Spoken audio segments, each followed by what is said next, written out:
one of the things I just wanted to say, this is what I told the players. Results like tonight don't happen by accident, okay? Our kids really, truly, I think they made a huge commitment 2 weeks ago during the open date week that they were disappointed. We were a little bit kind of upset at the way that we had played in some of the previous games, that we had self-destructed. We had done things that just took points off the board. We didn't play well, and we kind of hit the reset button and said, let's just focus and make sure that every single play is the best we can play, best effort, best execution, and then let it go and go to the next play. And obviously the results tonight are, statistically it's really good from the standpoint offensively.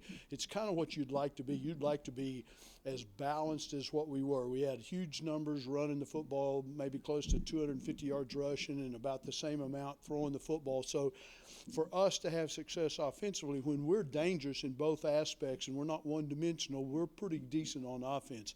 Guys made some plays. Tony Gator made some huge, gigantic catches over the middle, and his run after catch was really good because he got an extra 6-7 yards that sometimes converted into a first down, or it made it close enough to where we could make the first down. It was great getting Jose Burgales back on track. And I think the last 2 weeks, he's really focused on his just the mechanics. We told him, hey, he said, Tiger Woods every now and then, he used to hit it in the water, hit it out of bounds. I said, let it go. Put it out of your mind and just go to the next kick. And tonight, obviously, he was perfect, and that was good. Defensively, when you win the turnover battle, it gives you a great chance. I think we had 2 interceptions. We had 1 fumble recovery. Probably the best thing was how we played on third downs. Our third down, the coverage was really, really good, but the pressure on the quarterback was really good. For the first time, we got the offense, got the other team in third down in that 7, 8, 9, 10, where they don't have the option of maybe running a quarterback draw or running a run for third down and 2 and 3. Those are hard to stop, and putting them in third down situations really did. We did a good job in all the field position stuff. We made a mistake that you learn from these mistakes on the punt block. They did a nice job. They put a lot of pressure. We miscounted the front, and that's on us. We could have fixed it during the course before the ball was snapped, and we just didn't get it done.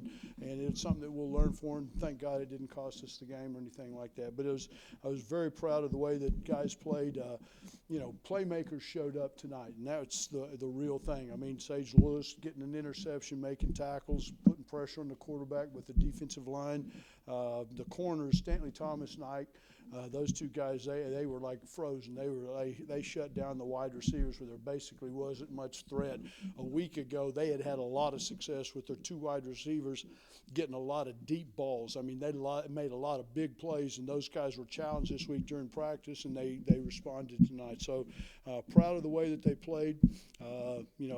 Get about 18 hours to celebrate, and then tomorrow it's next week, and put this behind us. The punt return for a touchdown. Yeah. What do you teach on something like that when it bounces? Is that just good judgment, or what? Yeah, we talk to him, and we give him a little bit of a opportunity to make some decisions that you might not make with everybody else. He is super smart. He knows when to fake a fair catch and let the ball hit and go into the end zone, or when he thinks that he knows what the call is, whether or not he's going to get some protection and get a chance to get the first 5 to 10 to 15 yards. And once he gets started running, he's tough to tackle in a phone booth. And so we give him a lot of leeway. And I think when the ball hit the ground and it started bouncing, he started looking, and he saw that there were some lanes, so he went ahead and took it, and obviously took it to the house. Coach, one of the things he preached to us in the fall was red zone efficiency. Yeah. Every time you guys got in the red zone. Yeah. Talk about that a little bit. Yeah. Well, that's probably been a little bit of the downside in the first couple of games, that we've had drives that have gotten inside the red zone that we either didn't get points, okay, or we missed a field goal, or we settled for a field goal when we could have gotten a touchdown. And it is. That's one of the things that we've taken a lot of pride in the last 3 years is finishing drives. Get it down inside there and knock it out, and make sure you get it inside and for a touchdown. And 2 weeks ago or against La Tech, the fumble at the 1 foot line that cost us a touchdown, a missed field goal that cost us a field goal, and those are things that we really, if we're on track and running the ball and having success, then we're pretty dangerous in the red zone. Practice Say me again. You emphasized that practice this week, your first down offense and avoiding those third and long. Absolutely. How come? Yeah, I think that we did a really good job tonight, mixing up not only the runs but the play action passes off the complement to the runs. That, you know, the things that had hurt us in the previous games. I mean, we've had some of the worst third down conversions this entire season that we've ever had in 3 years. I think one game we were like 2 out of 15. I mean, like, I don't care who you're playing. If you're 2 out of 15 on third down, you got no chance of winning. And, you know, we got to have success. And success, sometimes this is hard for a lot of people to believe, and it's one of the things you try to teach the kids, is that a negative play or a play that's incomplete on first down and second 10 is okay. You know, or second down and 9 is okay, or second and 8's okay. You don't have to have great success. You just can't have, you know, third downs in 9, 10, 11, and 12. Those are difficult to try to convert, and I think we did a good job tonight on first down. Tony Gator, you know, he's been here, I think, 7 years. He was here before Napoleon Maxwell and Jordan Budwig. Yeah, and he hasn't, all that time, he really hasn't been at the top of the depth chart per se. If you had conversations, or maybe he hasn't needed any pepping up, how's he been to get Great question, Walter. It really is. And I'm going to tell you something. All of the success that he's having last year and this year is 100% in his devotion to make himself better. That he lost some weight, and one of the things that he did going into 2018, 2019, he worked on his speed and his quickness. And he got his, and I don't know what his time was before. I want to say it was like in the mid 4.6s. And last year in our off-season conditioning program, he started running in the 4.5s and 4.51, 4.52 because he's got great quickness. I mean, he's made some huge plays. We probably won the bowl game on the fourth down conversion when he ran an option route and caught it and made a first down, let us keep the ball. But he's gotten better, and it's all directly because of his work ethic and his commitment to being the best he can be. You said, during the last open weekend that you really had that the players stepped up and said that they wanted to improve. Yeah. Who are some of the leaders who stepped up and set an example for the team? Well, I mean, obviously Tony would be one of them, but Sage Lewis and James. I mean, one of the things, we've got some unbelievably good senior kids that are good leaders. I think Stanley Thomas and Ike, those guys take a lot of pride in playing how well they can. Olin Cushing is a terrific leader. You know, in the offensive line, Dallas McConnell and Dallas Cannell and Shane Magoo. Those two kids, I mean, they push the rest of those offensive linemen to be as good as they possibly can. And our running backs, I mean, Anthony Jones and Napoleon Maxwell, those guys, one of the things that I love about them is the fact that they're unselfish. I mean, there's a lot of programs where they'd say, I want 20, 25 carries. I want to get 145 yards. There's times that all three running backs are in the game at the same time, just simply because they're the most talented kids. Get them in the game, get them touches, get them runs, use them the best that they can.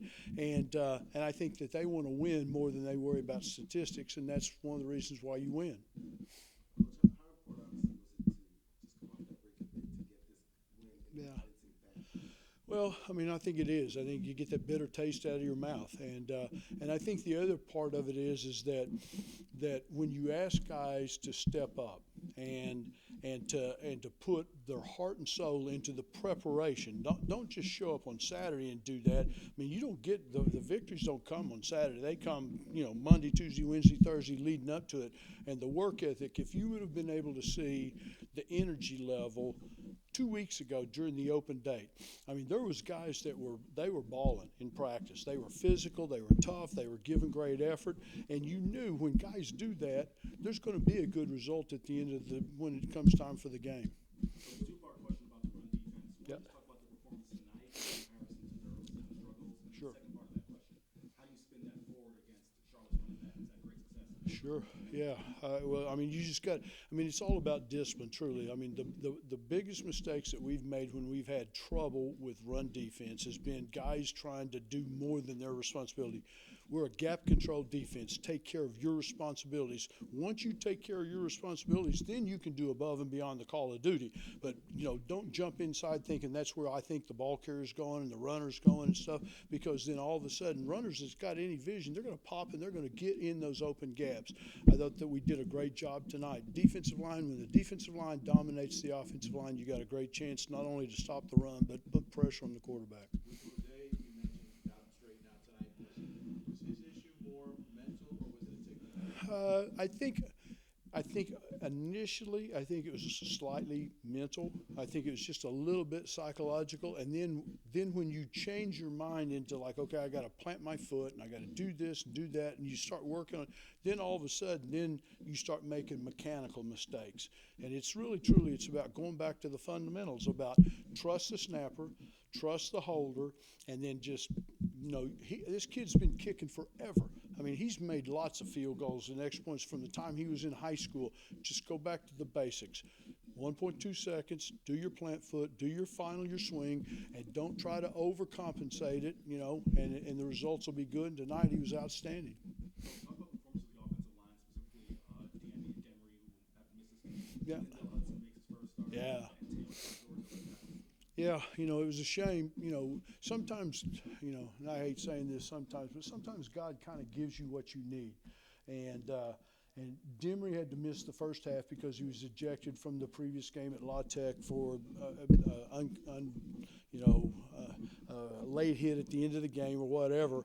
Well, you know what that does? It gives Lindell Hudson and Devontae Taylor an opportunity to flip sides, go in and start. And tonight, Danny Corbett, we got a chance to play some other backup guys in the offensive line, and that's awesome. When you get a chance to play guys in real life situations, it does a lot. One, in your locker room, it helps the emotions of the kids, but it gives them opportunities to get game snaps.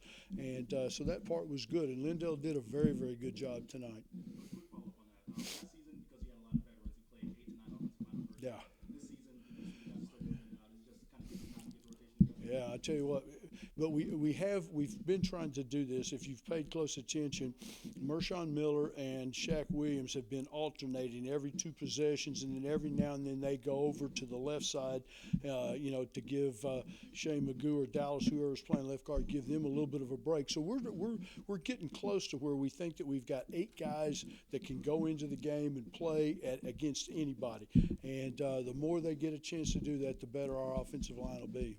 This is a two-part question. Obviously, in that third quarter, there was that promotion where the kids are lining up for the ticket, so they can get their free ticket to that UMass late in the season. Obviously, what are your thoughts, obviously, on the support that they're ready to give you guys for that game, and obviously the team itself? How do you obviously keep them focused with the stretch ahead and not get too excited about that game? Trust me, I think the way that this season has started, I think these kids, 100% certain that they're going to take it one game at a time. And, you can't look into the future and you can't go back and erase the past. I mean, there's things that we'd love to have over in some of those first couple of games, but you can't change it. Now all you can do is just take care of the next game, and that's where 100% of our focus will be. Anything else? All right. Thank you, guys. Thank you.